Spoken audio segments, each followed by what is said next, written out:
What's up, everybody? How's it going? I am Ian Douglas. I'm the author of the Tech Interview Guide website, and I'm the director of education learning at getstream.io. And we're live. There we go. Yeah, we're live. There's all the things. Making sure I'm live on all the things. Wait, that one's not. There we go. Cool. All right. So I hope you're all doing well. Got a handful of viewers already. Got a handful of announcements and so on that I want to go through, and then we're just going to talk about interview prep. Same thing we do every night. Pinky, take over the world. Yeah, we're just going to chat about interview prep. I actually had some topics lined up, and then a previous student of mine from Turing posted some thoughts, and I'm like, those are really good thoughts. I think I want to talk about that tonight instead. So I'm kind of shifting gears a little bit. So let's dive into some announcements, and we'll get going on there.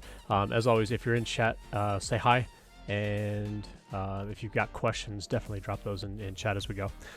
So a handful of things that I want to chat about. The website, techinterview.guide, is going under some updates. I'm working on a way to better submit questions for my Q&A sessions that I do here on the live stream. Right now, I'm kind of taking questions from like 4 or 5 different platforms and trying to get them all together. And sometimes I'm missing out on some questions from folks, or they're not getting answered in a reasonable amount of time. And I always want to make sure that I can help out as best I can. So I'm trying to find a way to consolidate that a little bit better into one sort of platform for folks to ask questions, or at least a way where I can like dump them into one place. Without tracking it in something like Google Keep or Notion or something like that. So I'm working on that, and hopefully get that up pretty soon. Also, the daily email series, I've sent, like 80 or 90,000 emails through that system already. In the time that I've had it published. Pretty soon I'm going to be splitting that into 2 parts. So right now it's kind of a mix of technical and behavior questions and just kind of general culture kinds of questions and things like that. I'm actually going to be splitting it into 2 different lists, one focusing just on technical questions and one focusing on behavior questions. And I'm going to be introducing some new content as well. If you're currently subscribed, you don't have to worry about anything. You can just let that one finish out, and then you can resubscribe to either of the 2 new platforms. I'm going to get that started up hopefully in November. And my goal with that platform is that you'll have a way of being able to go in and set your own frequency. Like, do you want one of them every day? Do you want, one from each newsletter every day? Do you want, the technical ones on odd number days and the behavior ones on even number days? Like, I'm hoping that I can find ways to sort of set that up a little bit better to give subscribers a little more flexibility on that. So stay tuned for that. And then I'm also working on some more automation for doing the whole video split and the podcast audio and stuff like that for the Q&A sessions that I do. So I just did a Q&A session on Sunday, and I haven't gotten around yet to actually going back and watching the video and like splitting it all up with the timestamps to run my scripts to kind of do all the things. And I'm looking for a way to better automate that to where I can have those scripts also upload the videos to YouTube and also upload the audio to Podbean, where I'm doing the podcast. And then also scheduling those ahead of time for release. The podcast is actually taking off. It's really neat to see traction on that. I wasn't sure how well that would take off, but I'm getting a handful of listens every day on that, so it's pretty cool. If you're curious, you can check out the podcast link on the website. So you can go to techinterview.guide/podcast, or in the chat, you can do bang podcast. And hopefully it's going to give us, there we go. So check out the podcast, and so you can see the link there for how to get to the podcast. Now you can listen to that right in your browser by following that link, or even better, if you could do a search on Apple, Google, or Spotify for Tech Interview Guide podcast. You'll see the banner. It'll just be the purple text of techinterview.guide. Share, we all win. Click on that logo, listen to a couple of episodes, like them, follow the podcast, leave a review. That'll help kind of bump it up so that other people can find it. So if you could help me out with that, that would be a huge, huge help. And as always, like with everything I do, I always appreciate feedback. So if you have feedback on the podcast, please let me know. I did have one person tell me that when they listen to the podcast on Spotify, the audio is a little quiet. So if anyone else is listening to it on Spotify, if you happen to notice that the audio is also quiet, maybe it's just this one user, they've got something set weird. I don't know. It seems to play okay for me, but if you listen to it on Spotify and you notice the audio is a little quiet, or any other platform, if you notice the audio is a little quiet, please contact me and let me know. Or actually, contact me and let me know either way that you've listened to it and the audio is okay, or that the audio is quiet, because I'm a little concerned that the audio quality isn't loud enough, and I want to make sure that people aren't like cranking up the volume to listen to my podcast, and then when it goes to someone else's podcast, it's like making their ears bleed because their volume is up so loud. Don't want that to happen. So yeah, let me know either way if you're listening and checking out the podcast. Next Thursday is going to be a busy day for me. I'm running a resume and LinkedIn workshop for students of Flatiron here in Denver. And then later that night, I've got Dan Moore coming on the stream. So Dan wrote this book. I talked a little bit about it on Sunday. It's Letters to a New Developer. And this is a really, really good book. Like, it's a couple hundred pages long. And Dan basically, he's got like chapter after chapter, and every chapter's got like a handful of letters that he's sort of written to entry-level devs, new developers trying to get into the tech industry, and the kinds of things that he wished he had known. And so I'm really excited to have Dan on the stream next week just to chat about his experience in tech, because he's been in tech for a really long time too, and he works here in Colorado. So I'm looking forward to kind of picking his brain a little bit around interview prep and career prep and some of the coaching that he does and how he helps people and how he sort of works in community settings and all that kind of stuff. So I'm really excited to have Dan on the stream next Thursday. I've also been reaching out to more schools about volunteering for interview prep and career coaching and stuff like that. So I've got a handful of things kind of lined up throughout October and November. And I'm super, super grateful to Stream for kind of giving me the platform to do this, developer education work. So this is the Stream logo right here that I've 3D printed. It's just a little like paper boat icon. You can check out Stream if you want. I'm going to drop the link in the chat, getstream.io. And Stream is basically an API for doing live chat or news feeds in an application. It's super easy to set up once you kind of understand what JSON web tokens are to do your authentication. And we've got SDKs for mobile platforms and web platforms that you can just literally plug into your application, and boom, you've got live chat, and boom, you've got activity feeds ready to go. So it's a really powerful tool. They do have a free account that you can sign up for. And again, just super appreciate Stream giving me the agency to do this kind of stuff on the side. Really appreciate it. So I want to try something a little bit new tonight as I'm kind of going through some of these other thoughts that I want to chat about. If you want to be on the stream, DM me on LinkedIn. That reminds me, I need to pull up LinkedIn. LinkedIn.com. There we go. Send me a direct message on LinkedIn if you want to be on the stream. I will email you a link, or I'll send you a link over the LinkedIn DM to actually come on the stream right now. So if you got questions about the job hunt, you want career coaching live, you're welcome to join me on the stream. The only thing I ask is that you kind of follow our community rules of be kind to one another. We're all here to support each other. Watch the swearing, that kind of stuff. But if you want to be on the stream, hit me up on LinkedIn, like right now, and I will do a bang LinkedIn in chat so you can see how to connect with me. So yeah, if you're interested in that, if you want to be brave and hop on there, you're welcome to. Also check out the YouTube recordings as well. I got a ton of stuff up on YouTube, getting lots of hits over there. And per usual, if you want a free resume review, I'm also happy to do resume reviews on the stream. So I kind of ran out of resumes. I had one more that I was going to do, but I think I'm actually going to do that one privately for the person, just for reasons. But if you want a live resume review, you can go to techinterview.guide/streaming, and you can see how to upload your resume in a PDF format. And I'll do a live resume review right here on the stream for you.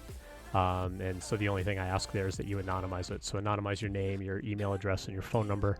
Don't want to dox you on the internet. That would not be good. But you can definitely send me over a resume, and I will do a live review for you on the stream. Cool. So I'll leave that invitation open. If you want to get on the stream right now and ask questions about your job hunt, whether you're junior dev, intermediate dev, senior dev, if you got questions, if there's something that I can help you with, questions about resumes, questions about applying for jobs, questions about company research, negotiation tips, like anything along those lines. If you got questions, I'm here to answer as best I can. And again, these are just my own opinions and thoughts. But if there's something I can do to help you out, you're welcome to reach out on LinkedIn. My DMs are open if you connect with me. So just shoot me a connection on LinkedIn and we'll get you on the stream if you're interested. Aside from that, what I want to do is I want to jump into some thoughts that a student of mine from Turing kind of posted.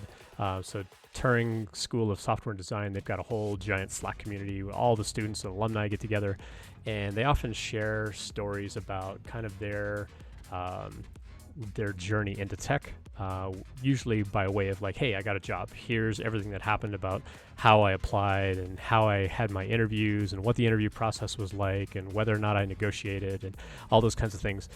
And this one student, his name is Ryan, super great guy. He's a guy that I taught in my class. He got a job at Shopify, and he's been there for about a year now. And he posted some thoughts that I kind of wanted, like I started reading through it, and I'm like, those are really good things that I think are important to know for a lot of entry-level devs getting into tech. And so I kind of wanted to shift gears a little bit tonight, where this stuff is still relevant to applying for jobs and feeling like you're qualified to go get those jobs, but things that you should probably keep in mind as an entry-level dev. And some of it may feel like common sense when you hear it. Some of it may not feel like common sense because you've never heard it before, or maybe you have heard it before and just hearing someone else's perspective on it can be really helpful. So I just want to share these thoughts from Ryan. He basically had 4 thoughts around the whole like junior mindset. And so I'm going to share his thoughts. I'm going to interject a couple of ideas. And then I want to talk a little bit about how we can apply some of that to the job hunt. Because his stuff was basically like, these are things that you can sort of learn and develop like once you've got that job. But I think that we can actually apply some of these principles to even getting that job in the first place. So I'm going to go through and I'm going to share some of that. But as always, if you've got questions, drop them in chat. If you want to come on the stream live right now, actually, I'll even throw this out as the invitation too. If you don't want to be on camera, that's okay too. You can keep your camera off and just have your audio. But if you want to be on the stream right now and ask questions about interview prep and career prep, I invite you to send me a message on LinkedIn and we'll get you on the stream. I'll basically send you back a link and we'll kind of do this whole thing live and have a chat. See if we can get some friends on here. How's that sound? All right, so let's dive into Ryan's thoughts about kind of this junior mindset. And the first thing that he kind of mentioned is that being a junior is more of a mindset than it is a skill level. So a lot of times when people think about, junior dev, intermediate dev, senior dev, and beyond, they think about it as like, sort of this stepping stone kind of thing in the industry of, I'm just a junior and now I'm just an intermediate. And now I finally made it to senior level. But it's not so much about the skill as it is like how you think through problems. And I'm definitely paraphrasing what Ryan was getting at here. But what Ryan's realization is that getting into that job as an entry-level dev, like everyone else around him had way more technical skill. But what really set him apart in that role was focusing on building what was necessary as opposed to building what was interesting. Because Ryan's team, they were basically building a whole new product at Shopify. And so they were basically given a lot of autonomy and agency to just, hey, go, here's an idea, go run with this, go try to build this thing. And what Ryan found that set him apart was really asking the question, like, okay, that's cool, but do we really need to build this part of it right now, or should we be building this other stuff? And so it really came down to the insight of what to build when, and not just building something because, oh, wow, that tech looks really cool. Let's go build something with that technology, or let's put this thing together. But really understanding like what the customer was going to want, what the user was going to want, and determining a better priority for how and when to build that stuff in their software. And so for Ryan, that was kind of a realization for him around building what was necessary instead of what was interesting. And as an entry-level dev, when you get into that job, one of the things that you can really apply, and I'm kind of interjecting my own thoughts here as to how we can apply this to the job hunt kind of as we go. When you're applying for that job and you're trying to kind of convince them like, hey, you should hire me, this whole junior mindset of, you don't always know what you don't know. And so you kind of have to play on your strengths. And you definitely want to divert attention away from the things that you don't know.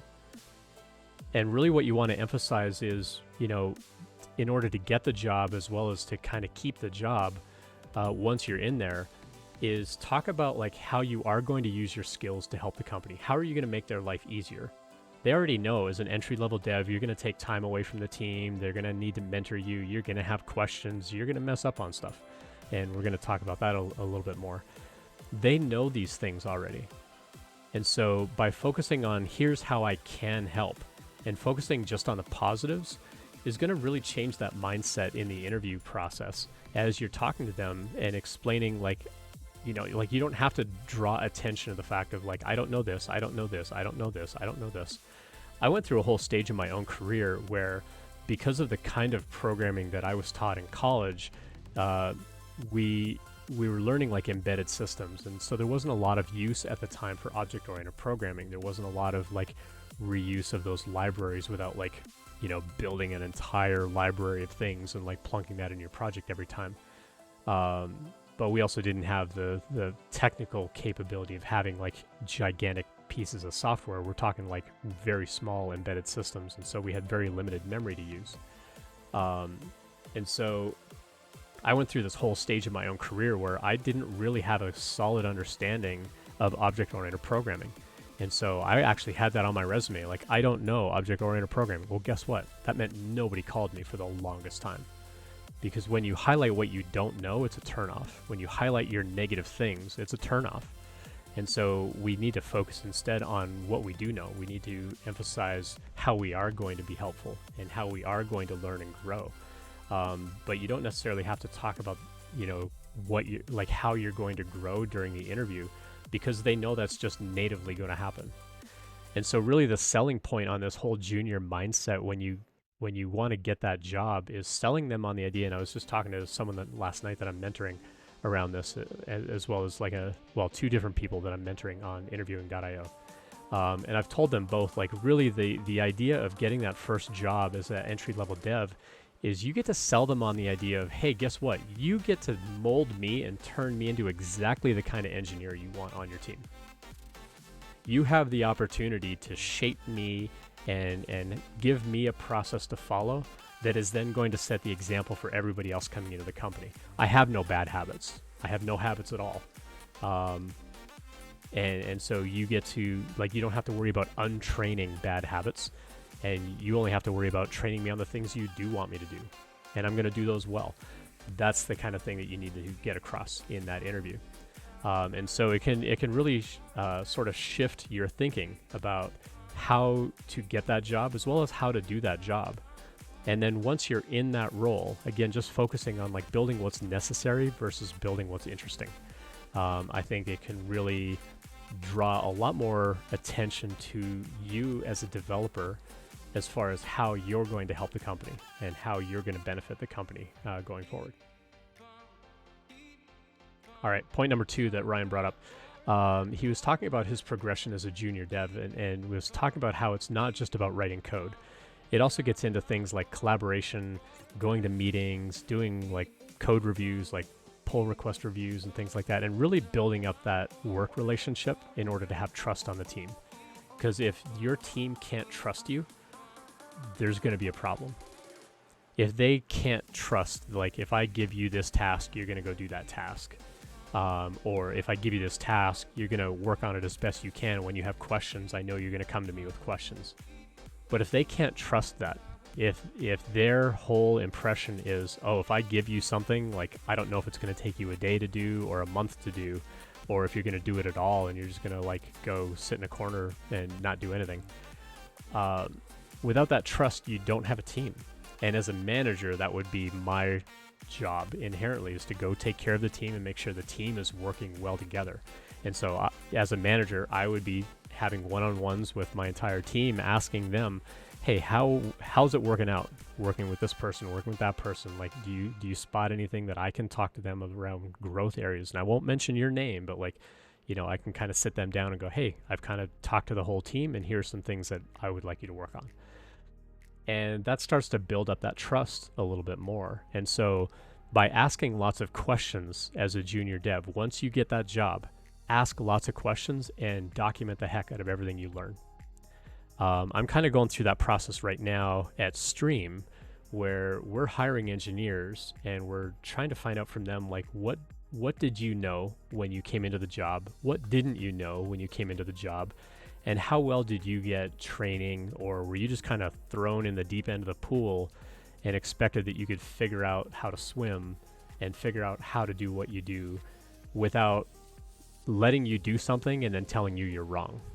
Like, did we give you training on how to do it right, or did we wait for you to do something wrong and then have to correct you? Because that's a very demotivating kind of thing to happen as a developer. You get hired and you get put in this job and you think you're doing your best work, only to find out later that, oh, the way you did that was actually not the way we want you to do it. It's like, well, tell me that in the first place.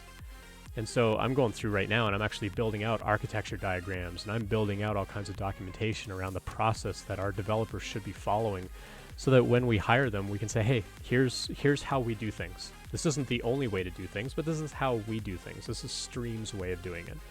And if you have other ways that you want to do it, by all means, bring it to our attention. We'll talk about it as a team. And if we're going to shift our process, we're going to do it as a team.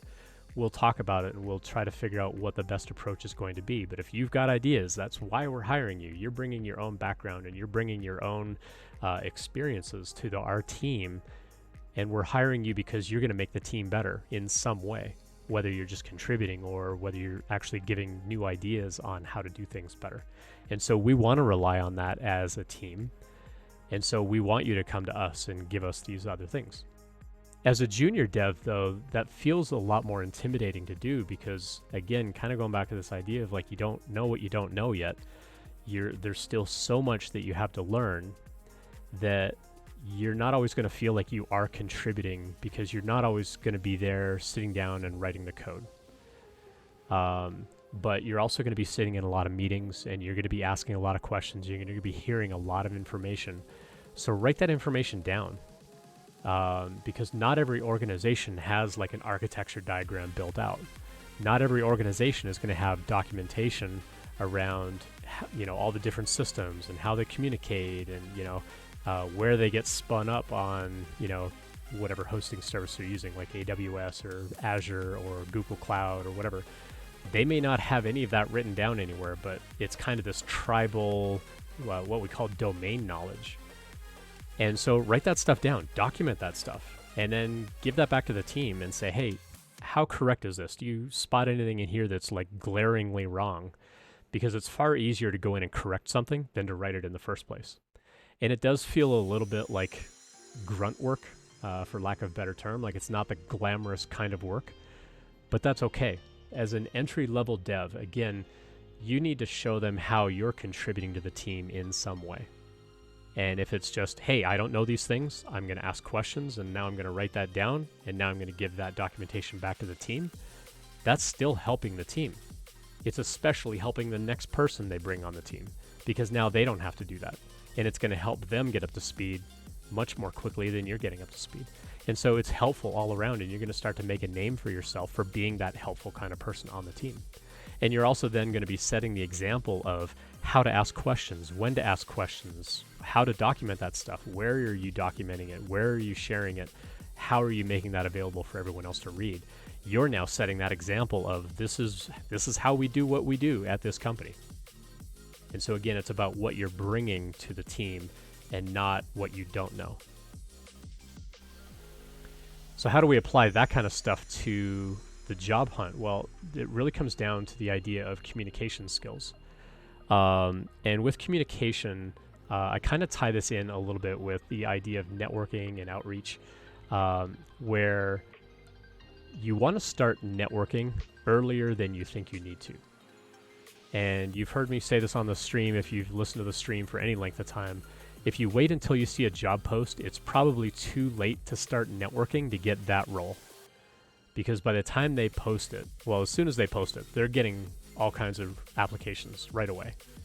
And within a week, they're probably getting hundreds of applications a week for that thing, for that role. And so if you see the role And then you reach out to the company, go, hey, that's kind of a cool role. Can we sit down and talk about what your day to day is like? It's like, yeah, but I'm like already interviewing for that role. So, unless you're going to hurry up and ask questions and get an application in yourself, you're going to miss out. And so if you find a company that you're interested in, you need to start that networking much earlier. And so like figuring out, well, how do I do that research? How do I ask those questions? How do I document that stuff to then make it easier for other people? Similar to how you're going to do it on the job once you're there and as you're learning these things. Now, does that mean you have to share all the research notes about companies? No, not necessarily.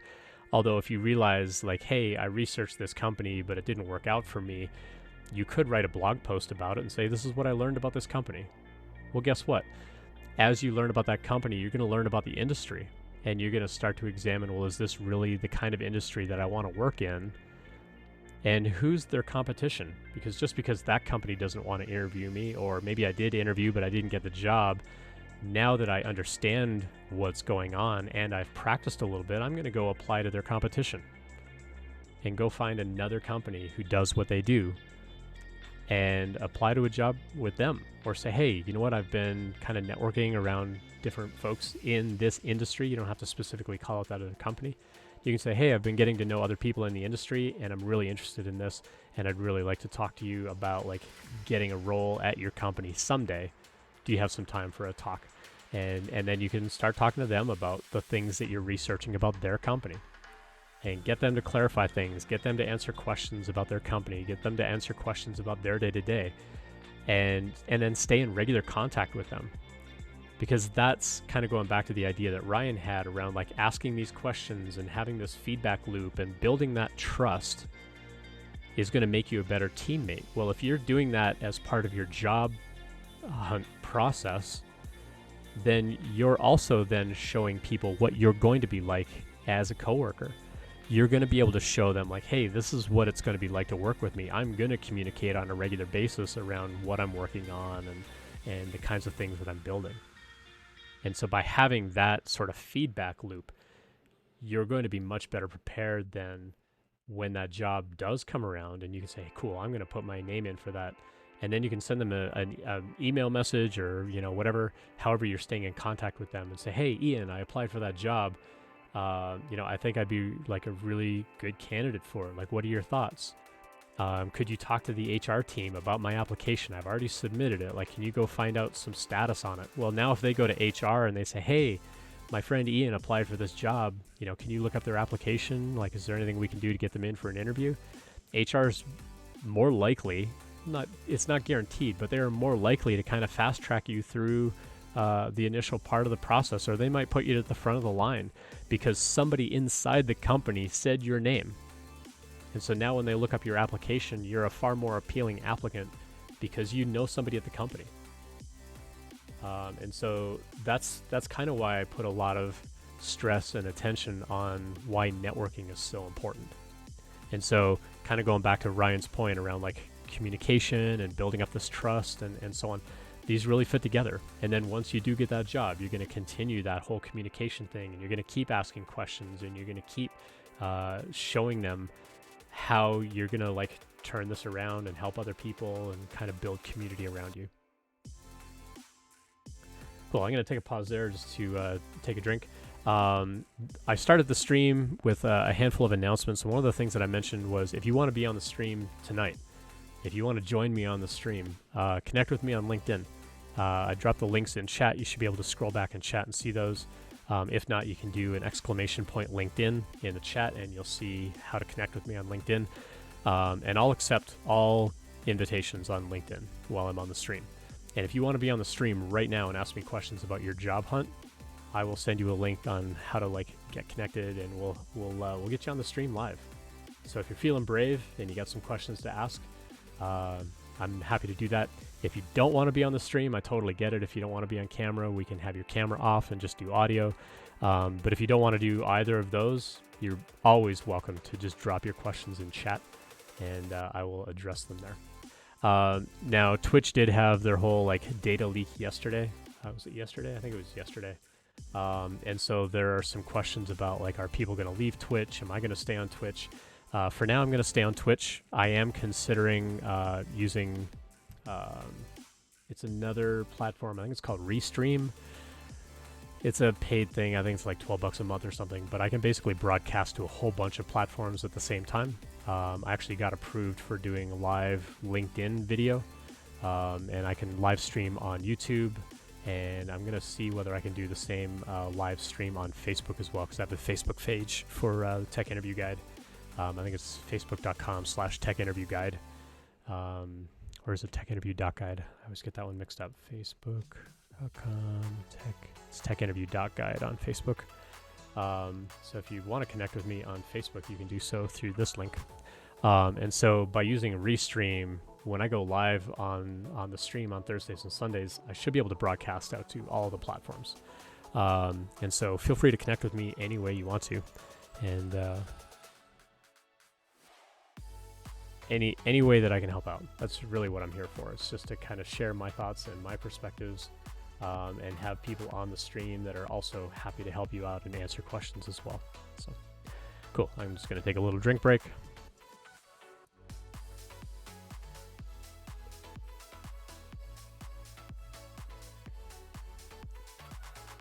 Hey, you got a question in chat. Thanks always for the content. Well, thank you. Appreciate you being here. Let's see. I received a coding challenge from an interview last week, and I have my follow-up interview tomorrow. I built a REST API for the backend in Rails, but fell a bit short in the MVP when trying to complete the front end in React. They asked for React, but said Rails was fine for the front end. I wanted to stretch myself with React, but didn't quite pull it off. What's a good way to approach that conversation? Ooh, that's a great question. So I can kind of like glean a little bit and make some presumptions about the kind of role. So it sounds like you're applying for a full stack role. And they asked you to build a RESTful API in Rails, and they asked for some kind of front end, but they said doing the front end in Rails was okay. So my question there, to kind of get started, maybe you can drop this in chat for me as well. Do you have two different Rails apps? You've got one that's handling like kind of the middleware and like the service layer plus your front end, and then that's talking to another Rails app, which is your RESTful API? Or do you have that all as one big monolith app? So give me a little bit more context around how you built that out, because it kind of sounds like they were focusing on building a RESTful API, one Rails app, and then used create React app. Okay. From the sounds of the description, though, you said you built a RESTful API. So did you actually build an API? Like, can you connect to it and get like JSON data out of it? Or did you just build like RESTful endpoints where you're just doing like the Rails front end to do like your CRUD interface? So I'm just trying to get a little more context and content here about the project.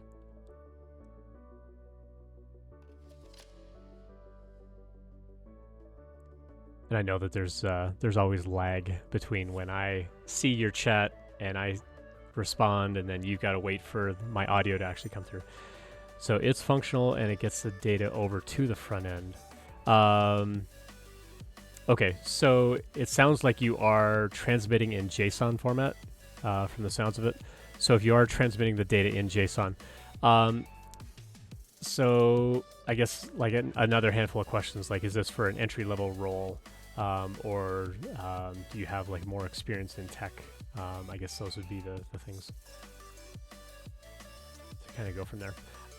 So while I wait for you to answer that, as far as like how to address this as a conversation, they've already looked at your resume. They've already got you in the interview process. They've given you the take home. They've already chatted with you on all of this. Oh, you're going into Mod 4 backend at Turing. Okay, awesome. Well, congratulations. You're like almost there. 6 weeks to go. And my camera just froze, so let me unfreeze my camera. Come on. There we go. For some reason, the Elgato Facecam has a little glitch in it where it freezes the video from time to time, but I am still here. All right, cool. So you're a backend student at Turing, and I'm presuming that you've applied for this full stack kind of role, and they've given you this take home where they want to see how much full stack you can actually do. And it sounds like you built at the back end in a way that you can get JSON data to a React app. So from here, what I would probably do as far as that conversation goes, like I was trying to say before my camera glitched, they've already interviewed you enough to know a pretty good presumption of your capabilities as a developer. Like they know that you're a back-end student. They know you're not going to have a ton of JavaScript experience, but it sounds like the problem that they've given you, or the take-home challenge that they've given you, is meant to stretch you a little bit. And so having the conversation a little bit around, I tried to use the create React app command in Rails to try to get a React front end, but I'm not a JavaScript developer. Like I know this much JavaScript and there's a lot to learn and I'm willing to learn it.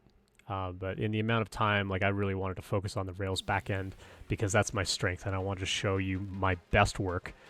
But I'm also still interested in kind of tinkering with the React side of it and learning the React side. And so kind of how I started the stream, we don't really want to focus on the things we don't know. Like we don't want to draw a ton of attention to what we don't know.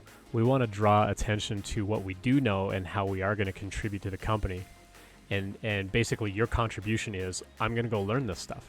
I'm going to learn it. I'm going to learn it in a hurry and I'm going to be able to apply it. That does kind of give the implication of you don't know it yet, but it also shows them that you're willing to do what it's going to take to get in there and actually do that work. And so focus the conversation on what you do know and what you do really well. Test-driven development, Rails really well, you've built RESTful APIs, you've built monolith apps, you can build front-end stuff, and that there's this command to build the React app, and that's a whole new domain for you. And also looking into the capabilities of React. Like Rails, for example, follows the MVC design pattern, where React does not.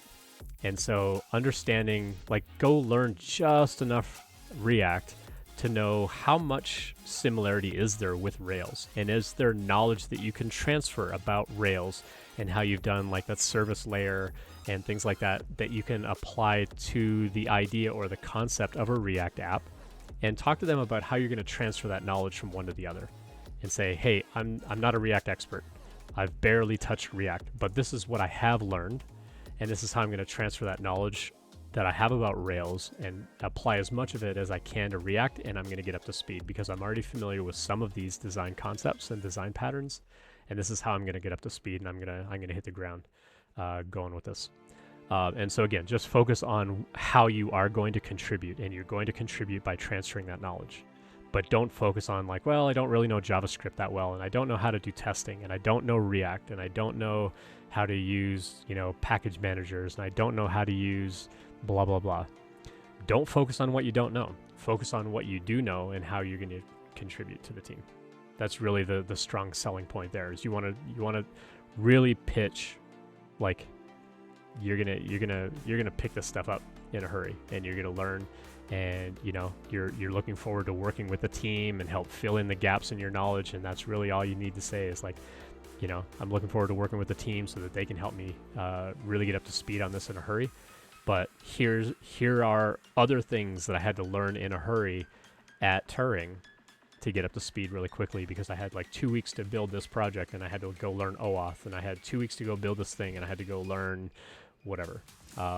And just be prepared with examples on that stuff and lead the conversation that way. If you do have other questions about that, please continue to drop that in chat. Be happy to share any other thoughts there too. Let's see, if you just finished mod 3, you would have been one of my mod 1 students, I believe. Is that right? Did I have you as a mod 1 student? I managed to get the React app functional. There's a couple of features that I can't figure out how to code in JavaScript. Definitely didn't TDD React. Yeah, that's okay. Thanks for the advice. I'll push it toward that direction. Awesome. Cool, and someone else shared in chat too. You might also want to consider sharing your thought process on how you approach the problem, what your expected result was, and what got done. That's a great idea. Thanks, Big Dub.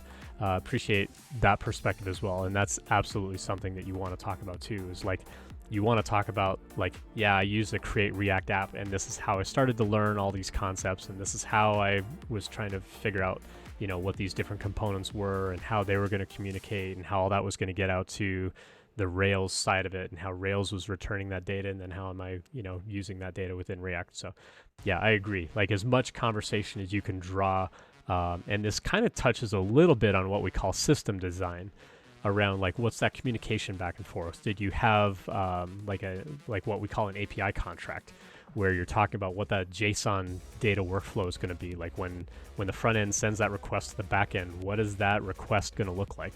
And when you send the response back, what is that response going to look like? Did you set up like something along those lines? So it's not necessarily that you had to test drive it, because in the amount of time, you just didn't have time to go learn all the things, and that's fine. They're going to understand, like I said, they've already looked at your resume, they've looked over the projects that you have built, and they have a pretty good understanding of what you know and what you don't know. And so what you can do is when you go in and have that conversation with them, it sounds like that's tomorrow. When you have that conversation with them tomorrow, say, this is what I was able to accomplish in that time.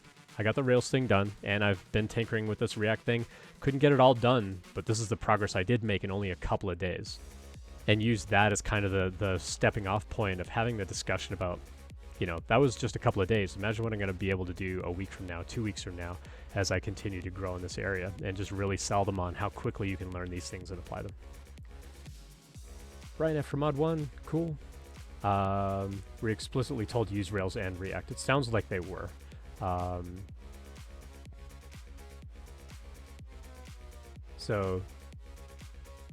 I don't know if that was the actual... Well, yeah, they specifically asked for React, it looks like, and said Rails was fine as well as, if they needed to do the front end in Rails. So the project was a React project. The interviewer said I could use Rails due to being backend. So yeah, awesome. Cool. Big Dub, appreciate you stepping into chat as well and helping out with perspective. I really appreciate that. Thank you. Cool. If you do have other questions, other comments, please drop those in chat. Let's get back to some of these thoughts of Ryan from Turing as well. So Ryan had these 4 thoughts, and the first one was about like just having the junior mindset and what does it mean to be kind of a junior dev, and then talking about that progression within the job. And then there's 2 more things that that Ryan kind of talked about, and I want to kind of talk about how I would apply those things to the job hunt as well. In between the 3rd and 4th, I'll kind of like drop in and take a look at chat and see what chat's got going on as well, and try to get caught up on that. So the 3rd point that Ryan is basically talking about is, as a junior dev on the job, you're going to be wrong a lot. You're going to be wrong. You're new to the company, and because you're new at the company, being wrong is kind of expected. They expect you to be wrong. They expect that you're not going to know all the things and that you're going to make mistakes. And as a company, they're going to have a lot more grace and a lot more patience with you the earlier in your career at that job for being wrong. If you take on those harder challenges and you take a misstep and you have a problem and you need someone to step in and help support you, that's okay. But if in that first year of the job, for example, if you only take all the easy tasks and then like a year later you take something hard and then you fail, it's not that you won't have the support there, but by then they'll be like, yeah, you've been here a year, like you should have already known some of those things. And it's not that you won't have that grace and patience, but there may be a little bit less of it than when you're brand new at the company. So when you're brand new at the company, you tend to have a little more leeway as far as like getting away with problems. Not that you're getting away with it, but more that they're going to be okay with you making mistakes and having growth and having those growth opportunities and being able to or being more willing to sort of jump in and help you without being like really mad or upset. Because like, yeah, you're new. Of course you didn't know that. Of course you didn't know how these things were going to communicate. You've only been here a week. But if you've been there a year, it's like, well, we kind of hoped over that year you would have picked up some of that stuff on your own. And so Ryan's advice is like, don't take on the impossible stuff. Like, don't take on stuff that's absolutely out of your domain and out of your, what we call the wheelhouse. I don't even know what the term wheelhouse even means, but don't take stuff like so far out of what you know that, it's impossible for you to do any of it without help. But you do want to take on the harder challenges early so that you can learn from those mistakes. But again, document those mistakes. Document what that problem was. And if somebody does need to step in and debug, you need to ask to pair with them so that you can learn their debugging process and document that. Document their debugging process. And then have them look over like, hey, when we were debugging that problem, I watched you do this. Is that like a good process to generally follow, or would you change anything about that process? And get their feedback on that, and then submit that as documentation of like, hey, the next time anyone on the team runs into this kind of problem, like here's some debugging steps that, Ian and I worked through, and here's what you can try next time. getting that kind of feedback out to the team is always going to be super helpful. So just continue to document everything you possibly can. So with the whole, like, you're going to be wrong a lot and having that grace and so on, how does that even apply to the job hunt? I think, being wrong as a mindset, I think can really happen with a job hunt as well, especially with how ridiculously hard it is to get that first job in tech. Growth is going to happen no matter what. And so during that interview, you don't want to walk in and talk about I hope I have mentorship and I hope I have growth here and I'm looking for a company where I can grow. That should just naturally happen anyway. But when things go wrong, whether it's on the job hunt and you get a rejection or you get through the interview and you get ghosted, there's kind of this almost cliche kind of sounding saying. It says, life or experience is like 10% what happens to you and 90% how you react to it. And I think the important thing to realize is that your happiness and your validation should come from inside of you, because that's also where your confidence is going to come from. And don't necessarily try really hard not to sort of take your happiness from the compliments of other people as you're going through that job hunt. And by that, so let me clarify what I mean by that. It means when you apply for a job and you get an interview, that's kind of positive reinforcement that you've done something well because they've interviewed you. And you get to that technical challenge, and Brian is going on to the actual technical interview side of it tomorrow. That's a positive signal back to you that you've done something well. If that interview doesn't work out, that feels like a negative signal, like you've done something wrong. But on their side, it's probably just a business decision of nope, that's not really what we want for this role. And being able to find that happiness in yourself of cool, I built an app. I built a Rails app. I tinkered with some React. I'm going to be that much better the next time somebody asks me to do some React. And find that happiness within yourself, because that's what's going to build up your confidence. So that when you do get a rejection or you do get ghosted, it's not going to impact you as much. It will still impact you. I'm not going to lie to you. I don't want to sugarcoat it. It's still going to impact you shoot, I didn't get that job. But I think it's going to cushion the blow a little bit because you've got that confidence in yourself and you don't have to worry so much about the extrinsic validation because you've got that validation coming from yourself. And I don't mean to sound all new agey and stuff about it, but that's really where happiness and confidence needs to come from. It needs to come from yourself and knowing that you put your effort into it and you got some positive signals out of it. So learn from those positive signals. Learn from the negative signals of, what didn't go well. Well, let me ask them for some feedback about hey, if I were to reapply for this job in a couple of months, what could I do next time? Or, hey, I appreciate your time interviewing me up to this point. Do you have any kind of feedback on what would make me a better candidate? Or do you have any other roles within the company that you think I'd be a qualified fit for? Ask them for that feedback. Ask them those questions. Get that information and then use that as kind of this iterative feedback loop as well. So knowing that being wrong or getting these negative signals is kind of a mindset where you don't have to let it impact your happiness, because your happiness should come from you. And I know that sounds easier said than done, especially for those that listen to the stream and you've been job hunting for a long time and you've gone to interview after interview, or you've applied for job after job after job and you're not getting any interviews, or you're getting through some interviews and then you're just getting dropped in the process, or you get all the way through what you think is their whole process and then they just tell you no. At the end of it, it does feel very demoralizing. But I think if you can kind of look back over your list of accomplishments and go, look at all the tech challenges that I've done, look at all the growth that I have had, look at all the new algorithms and data structures and stuff that I've learned over the past X weeks or months that I didn't know before. This is clearly working. I'm still improving and finding happiness in that and finding your own confidence in that to keep driving you forward. Because if you only pay attention to those negative signals, it's going to drag you down. And it's going to get harder and harder for you to kind of maintain that happiness over time. And so you have to find ways of of finding that happiness and finding that joy for yourself as you're going through that. Cool. Let's head over to chat again. So Big Dub was asking, the reason I was asking is you may have to defend why you chose a particular tech stack. And Brian came back and said it could have been done in Rails, and I probably would have hit the MVP, but I wanted to touch on React and see if I could do it that way. I got partially there, so I'm happy with that, but my defense is mostly just because I wanted to learn React and pull that off after not knowing it. And Big Dub kind of said, yeah, that's good feedback.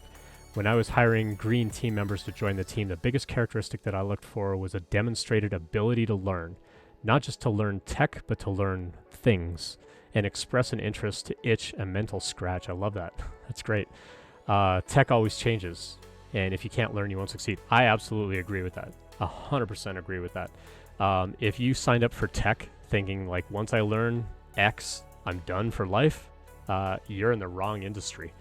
By signing up to the tech industry, you have signed on for lifelong learning because everything changes. I've been streaming for 38 minutes, and there are 3 new JavaScript frameworks out in the wild now in that 38 minutes. I'm joking, of course, kind of. Like, tech is always changing. There's going to be a new language. There's going to be a new framework. There's going to be a new methodology. Heck, the way that I did things 25 years ago don't apply anymore. Everything changes all the time. And by being in tech, you are signing on for a life of learning. And so, yeah, you've got to constantly learn. And so, Big Dub, I love that phrase. You've got an interest to itch a mental scratch. That's great. I'm totally going to steal that and use that. But it's totally right. Like, how are you letting that curiosity drive you? You hear a thing and it kind of piques your interest and go, oh, I want to dive into that a little bit more. Maybe you don't need to become an expert at it, but you've at least explored it to determine, like, is that something that I want to apply to my career or not? It might not. Jen Develops rated with 8 viewers. Welcome, Jen Develops. Good to have you on the stream. Carmen's hanging out. Hello, friends. Creature Necks. All the folks from the Jonan show hanging out on the Ian show. Good to have you, everybody. Welcome. We're chatting about all kinds of interview prep stuff. Hope that your stream went well, Jen. What kind of stuff were you chatting about on your stream? So basically what we're going through tonight is we're talking about some ideas that a Turing student kind of dropped in a Slack channel today about kind of having this junior mindset and how you can apply it on the job. And then I'm kind of like taking those ideas and talking about how they also apply to just the job hunt of even getting that first job in the first place. We also had some chat with Brian and Big Dub talking about like a tech challenge that Brian was doing. He's got a follow-up interview tomorrow, so we're rooting for you on that. We're hoping that's going to go great for you. Cool. And from Carmen says, we went over how to submit a PR request and we reviewed a PR for open source. Awesome. I love that. Writing and reviewing PRs, teaching people how to best utilize GitHub and communicate code remotely. That is awesome. Love that. I love that there is so much community and not just with these particular folks, because I know that these particular folks are awesome at building community, but just in general, there are a ton of people out there that want to help you. There's so many people out there that are willing to just give of themselves. I'm one of them. Jonan's another one. Jen, Carmen, like all the folks from the Jonan show that hang out there all the time. Danny, and totally forget his name. Who's the other guy that's on the show with you? Randall. Like all you folks, you're just so willing to like give back to community because community helped build you up, and now you're willing to kind of help others with that knowledge, and I love that. I love that. Coding More, good to see you. Randall, yeah. Cool. Sorry, I forgot your name. Total mind blank there. But yeah, I love that there's just community popping up everywhere. We're all here to help, and that's the whole catchphrase of my stream, and the whole sort of consciousness of what I do. It's like we got to share what we know, because then we all win. Like, as we share what we know, we help other people out, we lift other people up, we level up the people around us, and now we're all better for it. So find a way to help. It doesn't have to be a live stream. It could just be like, go do a code review for somebody on open source, or go just help out at a code school. Like, find some way to give back to community. If you've gained something from community, you kind of owe it to the community to give back at some point. It doesn't have to be tomorrow, maybe a month from now, maybe a year from now. But don't wait too long. folks out there want to learn from you, and they want to learn from your experience. And I often tell folks too, like, if you're looking for a way to kind of get out there and get your name out there, go do a lightning talk for a meetup or like a remote meetup on this was my experience getting into tech, or this is my experience with, learning how to build a Rails API or how to build a React app on top of a Rails API. Like, go do a 5-minute lightning talk on that, Brian. Seriously, like, go find a way to give a 5-minute lightning talk on this was my experience, and this is how I ran these commands, and this was how I tried plugging this stuff together. Nobody is going to argue that you did it wrong, because you're just sharing, this was my experience. I did this. This was the outcome. Boom, done, mic drop. People love those kinds of talks because it's all about experience. And nobody can argue with experience talks. If you get up and say, this is how you should do this thing, then you're going to have 100 opinions why you're wrong. But if you just get up and give an experience talk on, this was my experience, applying for a job in tech, and these are kind of some things that I ran into, and these are things that I learned along the way, no one's going to argue with that at all. Carmen says, gotta go. Good seeing you, Carmen. Catch you next time. Big Dub says, attend local user groups around tech that you're interested in. Yeah, I agree. There are tons ranging from Rails, AWS, Ansible, etc. Great way to network. Yeah, they're called meetups. They're not called show-ups. Right? They're meetups. You got to go meet people. That's what they're there for. Don't just stand in the back and like hem and haw and like write some notes in a notebook and then leave. Like, go meet people. That's what they're there for. They're meant to be networking events. It's a little harder when they're remote, but if it's a remote, you can still find a way to make it work and still find a way to connect with people. So yeah, I mean, build that community, build each other up in that community. I think that's going to be really important.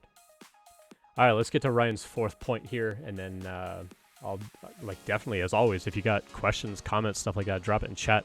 I was trying something a little bit new today. If you want to be on the stream, DM me on LinkedIn and I will send you a link to join me on the stream if you want to hop on and say hi to everybody. If not, that's totally okay.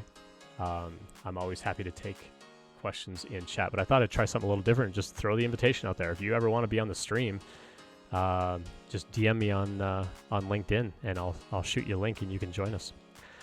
Cool. Let's get to this fourth thing from Ryan. And so again, Ryan's thoughts were just around like this junior mindset. And so his fourth point was learning how to prioritize things for autonomy. And the whole idea here is as an entry-level dev, because you don't know a lot of things and you're not expected to know a lot of things. Heartbender, what if I don't look pretty? You don't have to look pretty to be on my stream. I'm on the stream. Come on. Everybody's going to look better than me on a stream. Or you can turn the video off. If you don't want to be on video, that's fine too. But if you do have questions and you want to like hop on, sometimes it's faster to have conversation than for the lag of like typing something and wait for me to answer. And then you have to wait for the audio to, go out to the interwebs. Yeah, if you want to be on the stream, just DM me on LinkedIn. You can do a bang LinkedIn in the chat and it'll show you how to connect with me. Or I can hit that button and it'll do it too. So I programmed my stream deck to like let me play all these little buttons. Like, you want a resume review? Go ahead and ask me questions. So now I can just hit little buttons and it'll drop stuff in chat too. I've been nerding out on automation lately. Creature Next also says, true story, my local meetup allowed me to meet Sandy Metz. Oh yeah, Sandy Metz is amazing. Really, really good author. We pass that object-oriented programming Ruby book around Turing all the time. Really, really good author. Good things to ask for sure. Cool, so the idea, Ryan's fourth thing is learning how to prioritize things. It's harder to do as an entry-level dev because you don't even know what work to go do, much less how to prioritize things. And so that definitely feels scary for new developers within a company. And also, like, am I allowed to do this? Am I allowed to try to prioritize things? I think you can always sit down with the team and say, like, hey, like, why do we need to do this before this? Like, why can't I work on that code? It's like, well, we have to do a database migration. Otherwise, that code's not even going to work. And so we have to do the database migration first, and then we can implement your code change. Things like that. And so sitting down again, asking questions, documenting all that kind of stuff. But Ryan's whole point here was like, be a user of your own product. So whatever it is you're building at work, be your own first user. And then when something doesn't work right, go create tickets for yourself. So if you use Jira or GitHub issues or, Pivotal Tracker, like whatever ticketing system you use, even if it's just like a Trello board, however you're keeping track of the to-do list of things that you need to do, go create your own tickets and then get help from other people on how those need to get prioritized. Because maybe you stumble on something that ends up being pretty urgent. Or maybe the stuff that you're finding is like, oh yeah, that'd be nice to have, like kind of low lift kind of stuff. Like maybe that's like a Friday afternoon, like no big deal. You know, we got some time at the end of a sprint and you want to like tack on a few other things. Like that would be a cool thing to do later, but these things are more urgent. We need you to work on this first. But by being your own first user, and then as you're walking through things and you're trying to sort of spot how things are working or not within the application, go write your own tickets for those. And if it's a duplicate, don't worry about it. Someone else is going to be like, oh, that's the same as this other thing. We're just going to merge them together. But as a user who is also a developer, sometimes you can have a little more empathy for how those things kind of play together. And so go find a way to make those issues for yourself and then have somebody help you prioritize them. Well, guess what? We can also apply this to the job hunt. Because we have to prioritize what we're doing on the job hunt. And so what I'm doing is I'm taking all these thoughts from Ryan and I'm kind of like, how can we apply these same mindsets to the job hunt? Finding the first tech job stinks. Like I'm not ever going to sugarcoat that and gloss over that on the stream. It's really hard getting that first job. Once you get that first job, your next job is going to be great. Well, guess what? Your first job is probably not going to be your dream job, and that's okay. Your first job is a paycheck. Your next job is going to be easier. So it's okay if that first job isn't amazing and not the most like, oh, this is like brilliant. This is exactly what gets me up in the morning. That's okay. Just collect that paycheck, get that experience, learn everything you possibly can at that particular company, and then go apply for another job and talk about how you learned those things. And throughout that first year and a half, however long you stay at that job, you're going to realize a little bit better what direction you want to take your career. And then you're going to be able to prioritize those kinds of companies for next time. So as we talk about prioritization, but when it comes to the job hunt, there's so many things you got to do. You got company research, you've got networking, you've got to study for all the algorithms and data structures, you've got to practice behavioral questions, you're told that you should work on side projects, you got to go build resumes and cover letters. Like there's so much stuff to do. How do you juggle all of that? Especially if finding a job is not a full-time job, as we say. Like, what if finding that job is like, you know, you've only got a couple hours a day or a couple hours a week to go find that job? How do you prioritize that stuff? Or maybe it is your full-time job and you're running out of money and you need to find that job sooner. Well, how do you prioritize that stuff? Well, the same way that if you had that tech job and you say, these are the things that I have to do, can you help me prioritize this stuff? This is where you come to a stream like mine or a stream like Jonan's, or, you know, there's several other streams and podcasts that I've been following myself lately where we're here to help you figure out what you should prioritize. So give us an idea of like, what's the timeline to get that job? Do you need a job tomorrow or do you need a job a month from now? Or could you plan for a month from now? Like, do you have money to make it a month or 2 months or 3 months? Because I can give you different study topics and different things to focus on if I know you've got 1 month to get a job versus 6 months to get a job, because everybody's prioritization is going to be different. Everybody's priority is going to be different as far as what we call runway, like how much money do you have in the bank to get that job? If you've already got a job, then great. Keep working your 9 to 5 or whatever it is, put in your hours, give it your 100%, but work, look for this other job on the side. Don't ever quit your job and then go look for another job, because if it takes months, now you've been unemployed for several months. Always stay at your job if possible. Stay at your job while you apply for that next job. But most of the folks that I have come on the stream, they're looking for their first job in tech. And so this is where I kind of want to apply these ideas around prioritization for finding that first job in tech, because that first job sucks to try to find. And so let's talk about all those things that I mentioned, company research and networking and all this stuff. How do we prioritize that when it's your first job in tech? This would be the order that I would recommend doing this stuff. The first one is networking with companies, but also choosing companies where you're going to learn more than you earn. You're going to learn more than you earn. So you want to put an emphasis on the things that you're going to learn at the company and not so much about the paycheck. Sometimes the higher paycheck companies they're going to expect that you know a lot more like algorithmic stuff and data structures and more of the computer sciencey kind of stuff. And if you're coming out of a code school or a program like Turing, or like a 16-week boot camp or whatever, you're not going to have that level of knowledge, and that's okay. You don't have to have that level of knowledge to go get those jobs. But the higher paying jobs, they're going to have more of an expectation around the computer science kind of background where you've studied that for a much longer period of time. And so I think by focusing your job hunt on the kinds of jobs where you're just going to learn things, it might mean that you're not going to go get that 100K job as your first job. It might not even be a 70K job as your first job. It might be a 50K job or 60K job. But for some people, that's still double or triple their last paycheck.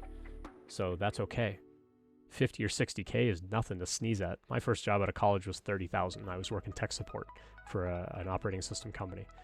And at the time, I'm like, woohoo, $30,000. It was like double what I had been making working minimum wage, working retail to put myself through college. And so for me, even $30,000 was like a huge jump. And so if you need to get a lower paying job in order to focus on a company where you're going to learn a lot more, do it. Go learn everything you can, because that second job is always going to be way easier to get. So find a job where you're going to have those learning opportunities. And maybe that means it's going to be a bigger company, or it's going to be like, something about the business, something about, an industry like clean energy or something like that. Like whatever sort of drives you for why you're getting into tech in the first place, go find a company that does that. But again, your first job is maybe not going to be your dream job, but that's okay. So the first thing I would prioritize is networking. Find those companies, do the company research, find the companies where you're going to learn things. The second thing then would be to study your algorithms and data structures. Leak code, interview things are not really going away. So I think that there's still some amount of studying that you're going to have to do around algorithms and data structures for the foreseeable future. We've already heard this summer and this fall that Amazon and Facebook are no longer asking dynamic programming questions, but that doesn't mean that they're entirely giving up on the leak code style interview. So they're still going to be doing leak code style interviewing, but they're starting to kind of shift the kinds of questions that they're more likely to ask. And in this case, with dynamic programming, they're just completely moving away from those kinds of problems. But I think your second focus then should still be to practice or study different kinds of algorithms and different kinds of data structures. If you get that at your school, great. Continue to practice those. If you haven't learned those, I've got videos that you can go check out on my YouTube channel, specifically around like how to reduce that leak code grind. I've got a whole video that you can watch. It's about an hour long on reducing the leak code grind, so you don't have to grind 500 problems on leak code. You could probably get away with like 50 to 75 and still learn the strategies and then go apply those to other problems. Creature Next dropped in chat, said, one comment I see a lot is staying at one location for a while versus switching company every few years. What are my thoughts? I have thoughts. People typically leave a job in tech because they want to go get a raise, or they want a better title, or be considered like, now I want to go from junior to intermediate, or intermediate to senior, or I want to go get that staff engineer job or whatever. Sometimes those promotions are a little easier to come by if you stay at a company for a longer period of time. But a lot of people will leave a job just to go make that raise of 10, 15% that their own company won't give them. And so you stay at a company and that annual review comes around. They're like, cool, we're going to give you like 5%. And you're like, well, I could go get 10% if I change my job.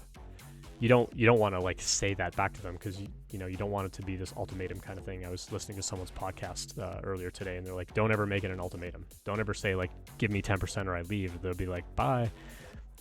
Because as a business, my job as a hiring manager and as a, it's my job to retain you as an employee, because hiring sucks. I don't want to have to pay another 20, 30 grand to go hire somebody else.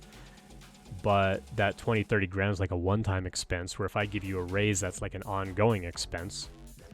But it's also my responsibility to the business to, hire as many people as I can for as little money as I can.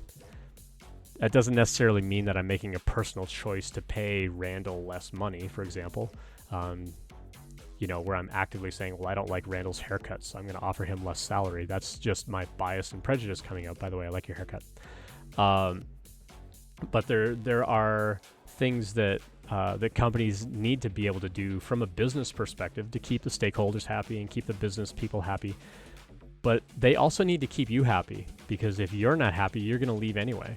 And so it's a conversation that you need to have on an ongoing basis of, hey, like with the cost of everything and the cost of hiring and whatever, like, why can't you give me a 10% raise? Like, you can have that conversation. You're going to have one-on-ones with your manager on a regular basis. So have that conversation on a regular basis. Don't wait for your annual review. Talk to them all the time about where you want to be salary-wise. I think that it's important to have that conversation on a regular basis. Big Dub dropped in chat. I've been in tech for 20 years. I've never worked one place more than 4 years. You have to keep your salary competitive. I presume everyone working for me will leave at some point. Yeah, I'm the same way. As a hiring manager, I'm like, if I get 2 or 3 years out of you, I'm ecstatic.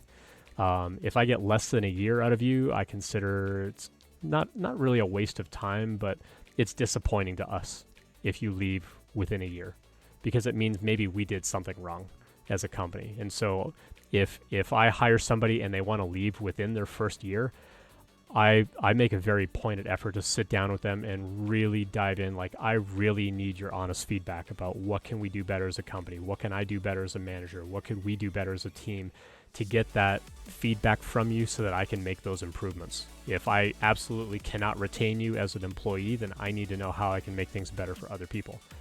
Some companies care about that a lot more than others. Some companies are just big enough. They're like, all right, bye. I got someone else I can hire tomorrow for that job, because they're just constantly hiring people. But if it's a smaller business, it's like, oh shoot, Big Dub just left. Now we got to post a job. We got to take in all these resumes for several weeks. We got to screen people. We got to do all these interviews. It's going to take like 2 months to hire somebody at an enormous amount of expense. Meanwhile, the team is short a person. And there's still work to be done. There's still deadlines to meet, and now we have fewer people to do it. And so from a business perspective, really, I should be doing everything possible to retain you as an employee. But yeah, I kind of agree with Big Dub. The longest I've stayed at a job is like exactly 4 years, because I wanted to be fully vested with my stock options. Artbender also says in chat, what advice would you give to a junior dev who's been at their job for a year and a half and don't like it there? I would start by asking things around like, what don't you like? Is it the manager? Is it the team? Is it the tech stack? Is it the process? Like, there's so many things that you could potentially not enjoy.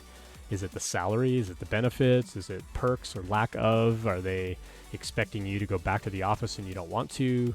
So I would start by listing out all the things that you don't like, and then figure out, is there a way that the company could change any of that? One of the biggest disappointments for me as a manager is when people would come by my office and just surprise me with a resignation. That's always like the most disheartening thing as a hiring manager, is just to have somebody walk in and be like, hey, just want to give you my notice. Or worse, is like, hey, just FYI, today's my last day. That's even worse as a manager. It's like, oh shoot, now I really have to scramble to like fill that position, or like, is there any way I could keep you for like 2 weeks, kind of thing. Surprising your manager is never great from a business perspective, but that's not to put any level of guilt on you as a person. If you need to change your job, go change your job. But just to be transparent, as a business person on the business side of it, it sucks when somebody surprises you with notice. If you kind of see the signals of like, oh, they're not happy, or, they want this kind of opportunity and I can't make that opportunity happen, I'm probably going to lose them. But if I'm a good manager, I'm going to be having these regular one-on-ones, and I'm already hopefully clued into the fact that you're not happy here. And if we're already having these conversations over things that you want to change, and I have no means or opportunity to change that for you, then it shouldn't be a surprise when you say, hey, I got to go then. It's like, all right, I will do absolutely everything I can to support you, maybe make introductions to help you find another job, and I'll keep you on staff as long as you're doing your job. I'll keep you on as long as it takes you to get that next job, and then we'll have a departure at that point. So it really depends on the company. But if you're not happy there, write out a list of reasons why you're not happy, and go talk to your manager about those things and see if any of them could change, and which one of the things on your list would have to change for you to start being happy there, or to kind of rekindle that happiness that you probably had when you got the job in the first place. So I would start there. Big Dub, I literally had that happen last week. A notice dropped on me out of nowhere. I'm sorry, man. That sucks. I didn't even know things were going on that were affecting this individual. After some candid, tough conversations, we now have a plan to change some things and start to affect change. That's awesome. It would have been nice to have had that conversation ahead of time, though, right? And so, I think the thing to take away there is, like, if you're not happy, have a conversation before a resignation. Like, don't just walk in and be like, I'm out. Like, I'm not happy here. I'm out. Now, if it's a really toxic workplace, sometimes you just have to walk away. And so I don't want to downplay, like, I don't want to make you, like, by the words that I'm saying, I don't want you to feel like you have to stay in a bad situation by any means. Like, if it's a toxic place to work and you're being abused on any level, get out. Like, you need to leave. And so I will absolutely support you in all of that stuff. If your manager's part of the problem, then so in chat, Creature Next said, what if your manager's part of the problem? Who's their manager? Go talk to them. Your manager is going to feel a little bit slighted because you're kind of going over their head a little bit, but you can then give them that feedback and say, hey, I didn't feel safe talking to you about this because this was part of the reason that I'm unhappy here. If the manager above them is open to that conversation, hopefully they can then go to the manager and say, hey, I've had some anonymous feedback come in that someone on the team isn't happy about such and such. We should examine changing that. Now, if it's so specific that they know it's you, there should never be retribution over that kind of stuff. But again, it really comes down to trust. And if your manager is in a position where you don't trust them to give them that feedback and act on that feedback, or you have given them feedback and you have actively seen them not do anything about that feedback, then you got to go above them. If that's not a possibility, then you need to just start looking for a new job. If you've got a 1.5 year experience, so you're a junior dev, you got a 1.5 year experience, that's enough experience to just go get another job. Literally everybody will go hire you with a 1.5 year experience. So stick it out as best you can. Again, it's always ideal to stay at that job if possible and go find another job while you're still working there. Like, still give it 100%. Like, you don't want to like walk in and, give them like 40% effort just because you're not happy and you know that you're job hunting. Because again, that job hunt could take a little while. But if you've already got a 1 year experience or a 1.5 year experience and you're still employed right now, it's going to be that much faster for you to get another job. So just find a way to like get another job. You'll have lots of community support around you to help you with that. Absolutely. Cool. So kind of going back to the list of prioritization. So if you're getting into your first job in tech and it's urgent that you get a job, you're going to prioritize networking and then studying algorithms and data structures. And then after that, practicing and studying behavioral questions. You have to practice those things. You can't just walk into an interview and go, well, I'll just wait for them to ask the question and then I'll wing it on an answer. No, you need to be practiced on that stuff.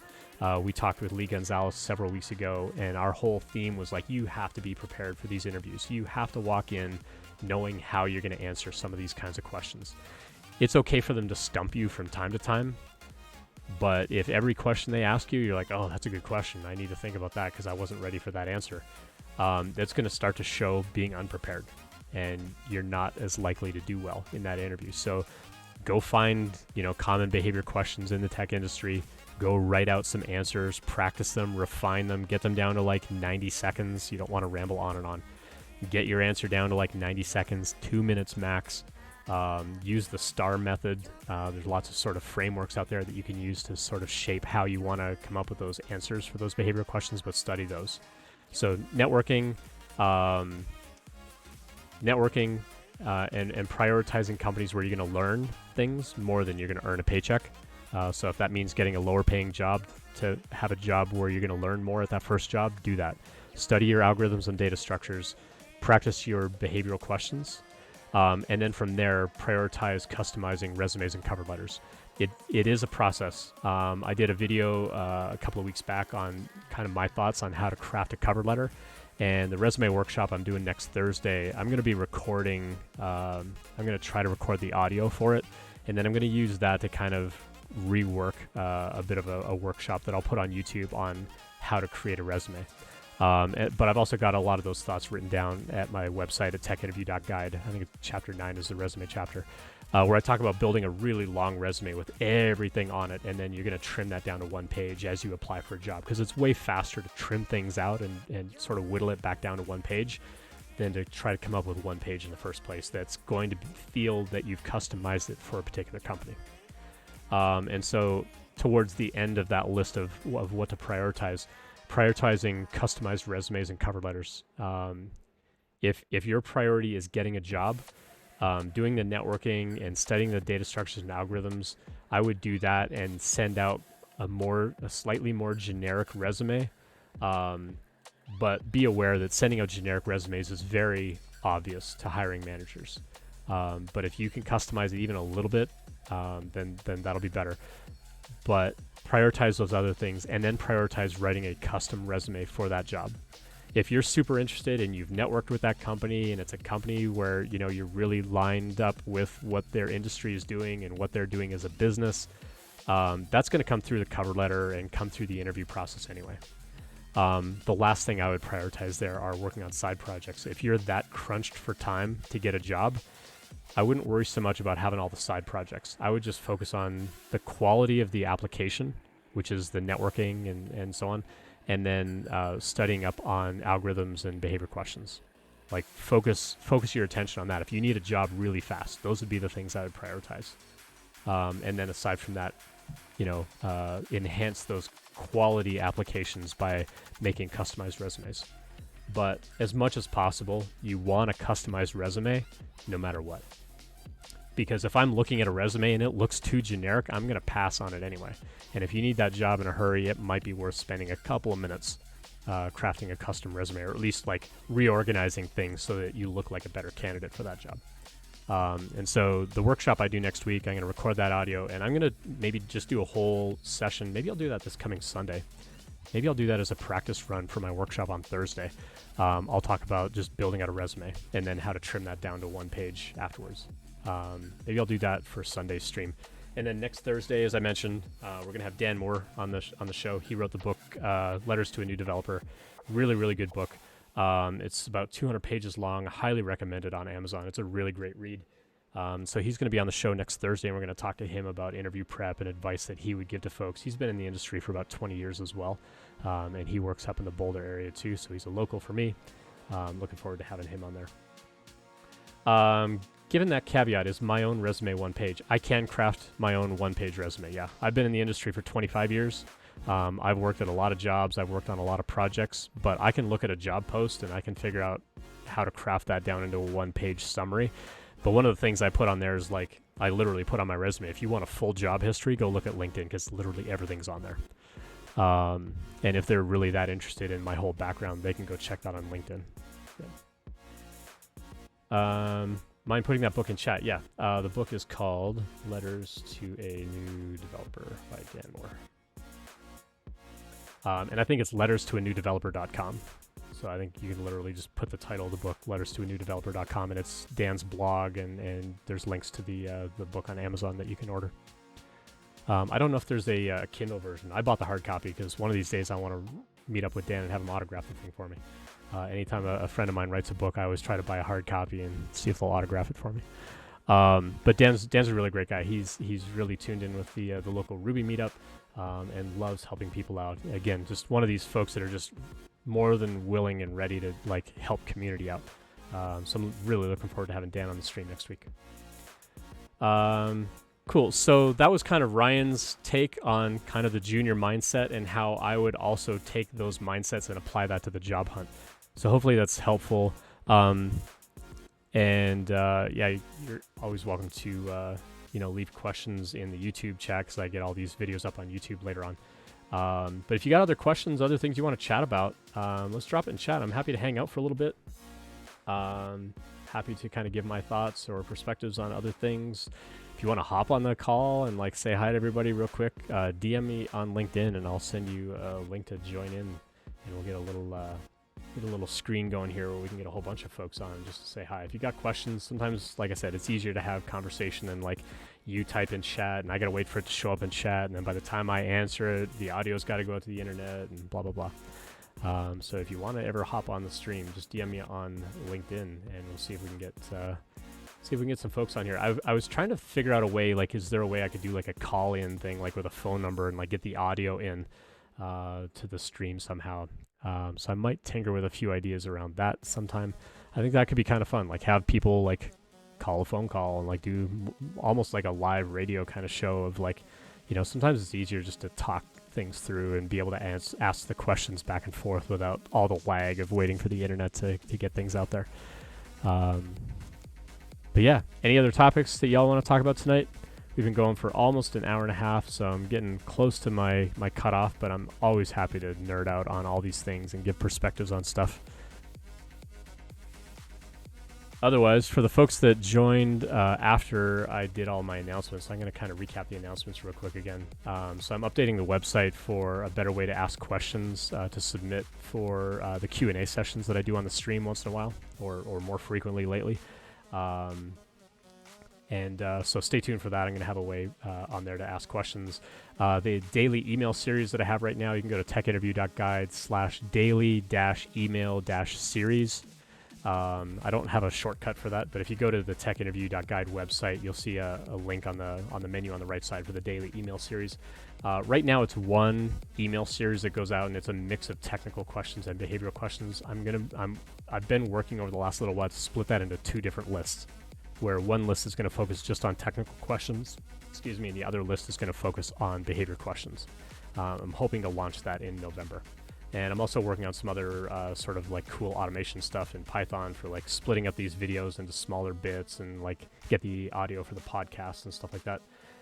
And with the podcast, if you do a bang podcast in the chat, so you can go to techinterview.guide/podcast. The podcast audio has been really picking up. If you can go do a search for it though, instead of linking from my website, if you can actually go into like Apple, Google, Spotify, into their podcast section and literally search for Tech Interview Guide Podcast and find me on there, it kind of helps rank it up a little bit. And if you can listen to a couple episodes and like follow it for a little while, it'll just help other people kind of find it and stumble on it. Again, I'm just doing it to help as many people as I can, to reach as many folks as I can and kind of get my perspectives out there. And I've had just looking at the analytics, I'm getting like somewhere between 10 and 15 listens a day across the different platforms. So I've been having a lot of fun with that. Coding More, good to have you on the stream, man. We'll see you next time. So the podcast has been taking off. Next Thursday, got the resume workshop, having Dan on the stream. Just getting more interview prep and stuff like that. So again, super grateful to the company I work for, Stream. This is their 3D printed logo back here. And it is getstream.io. I will drop that in the chat as well. I am their Director of Education and Learning, which means I'm in charge of helping onboard engineers, with knowledge and help get them trained up and sort of help each other with, sharing all that knowledge and stuff like that. So everything I'm talking about on the stream, trying to put all that in practice as well. Super appreciate Stream for giving me the ability to do this kind of stuff for sure. All right, well, we're coming up on an hour and a half, so I think we'll wrap it up. Appreciate everybody hanging out. Thanks for dropping by. I appreciate Jen for the raid. If you're still on there, thanks for dropping by as well. If you do have other questions, you can connect with me on LinkedIn and send me questions anytime. I'm always happy to chat over LinkedIn. And I'm kind of compiling all the questions into a document. Once I get a dozen or so, I do a Q&A session. So keep sending those questions in. The more questions you have, the more Q&A sessions I'm going to do. So these are questions that y'all are asking me. I'm happy to help out any way I can. I've reached out as well to a couple of more people who also do interview prep and career coaching, stuff like that. I want to have them on the stream. Again, I think it's important to share perspectives as much as possible so that you're not just hearing from me, because I don't want to be just another white dude with a podcast. I get that from Jeff Casimir, who runs Turing. It's kind of one of his things. Like, the world doesn't need another white guy with a podcast. And I agree. But I fully believe in using my platform and using my privilege and using my position to have other people on the stream and get their voice heard as well. So I'm always happy to have guests on the stream. You ever want to be a guest, just reach out to me on LinkedIn. I'm happy to have folks on the show. Aside from that, we'll see y'all on Sunday. So yeah, Sunday we're gonna do a resume workshop. We'll do that as a dry run for my resume workshop I'm doing next Thursday, and so I'll walk through like how I build out like a really big resume and how I have all the detail on there, and then how I'm gonna trim that up for a job post. So very similar to the cover letter video that I did where I found a job post and I wrote a cover letter. I'm gonna do the same thing. I'm gonna have a really long resume ready to go, and we're gonna learn how to sort of trim that down based on a job post, because that's effectively what I'm gonna be doing at this workshop. Cool. All right, folks. Thanks for dropping by. Let's see. Is there anybody to go raid? Oh, Midnight Simon's on. I think we'll go raid Midnight Simon. Yeah, let's do that. So we will do. Go find my chat. Where's my chat?